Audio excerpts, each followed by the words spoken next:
Honourable court के ध्यान और संज्ञान में कुछ बहुत ही महत्वपूर्ण मुद्दे एनवायरनमेंट से जुड़े हुए, हमारी पंजाब की इकोनॉमी से जुड़े हुए वो पेश किए हैं। उन्होंने इमीडिएट एक्शन लिया है और पंजाब गवर्नमेंट को पार्टी बनाया है, बहुत सारे ऑफिशियल्स को तलब किया है, माइनिंग डिपार्टमेंट को तलब किया है, डीएम को भी इसमें पार्टी बनाया। ये एक ऐसी दो धारी तलवार है जो ना सिर्फ हमारी एनवायरनमेंट बट हमारी इकोनॉमी को अस्त व्यस्त और ध्वस्त कर रही है। हमारे गुरु साहब ने उनके महावाक्य में कहा है कि पवन गुरु पानी पिता माता तरत महत। तो ये गुरु के फलसफे को, उसका ही विद्रोह है और कारण है लालच, कारण है स्टेट की कॉस्ट पे अपने घर भरने का। वो भी फलसफे का एक तरह से तिरस्कार है, क्योंकि जिन्होंने 13-13 तोला शरबत का भला मांगा, इन्होंने उसी को बदल के अपने घर भरने शुरू कर दिए। उस एरिया, और ये मैं सिर्फ रोपड़ जिले की जो प्लेंट है, बहुत सी और मोगा से आ रही हैं, कई पठानकोट से लोग यहाँ खड़े हैं मेरे पास। विशाल सैनी साहब हैं, जटाना साहब किधर हैं, वो ये हैं, और काफ़ी सारे लोग हैं जिन्होंने चश्मदीद गवाह के रूप में सारे सबूत, ठोस सबूत पेश किए हैं। सबसे पहली चीज, 630 करोड़ का कॉम्पनसेशन और पेनल्टी जो पंजाब सरकार के ऊपर लगाई हुई है, उसमें से एक पाई भी उन्होंने दी नहीं। प्लेनिशमेंट स्टडीज जो ड्रोन से करते हैं, टेक्नोलॉजी से करते हैं, वो नहीं है। अब रिजल्ट क्या है कि इरोजन जोन्स में, जहां मैक्सिमम इरोजन जोन्स है, वहां माइनिंग हो रही है और बिना किसी परमिशन के, गवर्नमेंट ऑफ इंडिया के रूल्स की धज्जियां उड़ा के, बगैर किसी परमिशन के माइनिंग चल रही है साहब। और तो और कोर्ट ने हिदायत दी है और कोर्ट ने एक्नॉलेजमेंट की है। सितंबर में कोर्ट ने इनके सभी ऑफिशियल्स को बुला के कहा कि आप फेल हो गए हो इलीगल माइनिंग को रोकने से, it's a failure of the government.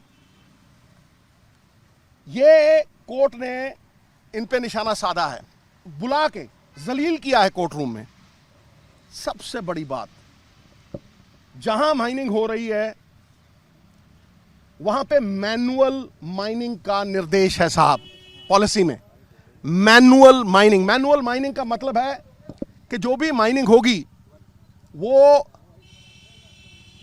किसी पोर्टलेन से नहीं होगी, किसी मशीन से नहीं होगी। आप हाथों से, स्पेड से ट्रॉली भर सकते हैं और 10 फुट के नीचे नहीं जा सकते। आप हैरान हो जाएंगे कि जहां 200-200 फुट के पहाड़ थे, वहां आज माइनिंग 10 फुट तक नहीं, 50 फुट तक चली गई है। 50 foot! You can just well imagine कि 50-50 फुट के गड्ढे हैं। मैं आपको फोटोएं दिखा देता हूं, ये सैनी साहब ने वो फोटोएं सब खींची हैं। उसका नतीजा ये हो गया है कि एरिया फ्लड प्रोन हो गया। जब फ्लड्स आते हैं, और इस बार जून में और अगस्त में आए, हजारों विलेजेस डूब गई, हजारों गांव डूब गए पंजाब के। ये जो मैनुअल एरिया है सैंड माइनिंग का, it has been bulldozed by thousands of tippers which are not allowed.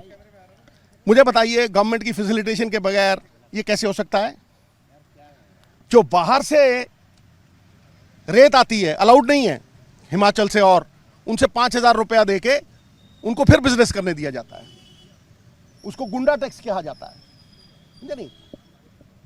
ये जो पिटिशन है, और खास तौर पे जब मैं 50 फुट की बात कर रहा हूं, तो उसका हमारे पास प्रूफ है जो हमने अंदर दिया है। तो हमने कुछ डिमांड्स रखी हैं अपने वकील साहब के थ्रू, मैं वो आपको पढ़ना चाहता हूं कि petition in front of the majesty of law NGT suggest, और ये क्या है कि direct the Punjab government to immediately halt illegal mining and initiate stringent action against the violators. कि जो जो जिम्मेवार हैं उनके खिलाफ, जिस राज्य में अच्छा काम करने वाले की पीठ न ठोकी जाए और बुरा काम करने वाले को दंडित ना किया जाए, उसका तबाह होना निश्चित है। Therefore, we've asked for stringent punishments. दूसरा है constitute a very high level committee to investigate past violations, assess environmental damages and fix compensation. Prompt recovery, ensure prompt recovery of 630 crore owed by the errant mining entities. Mandate the implementation of a robust environmental safeguard, including drone monitoring, river audits, जो कि बिल्कुल false project किए गए हैं, and by responsible governance. ये NGT intervention इतनी crucial है साहब कि जो एनवायरमेंटल लैप्सेस हैं, इससे हमारी फ्यूचर जनरेशन को खतरा है। We are not fighting next elections for next elections, we are fighting the next election for our future generations.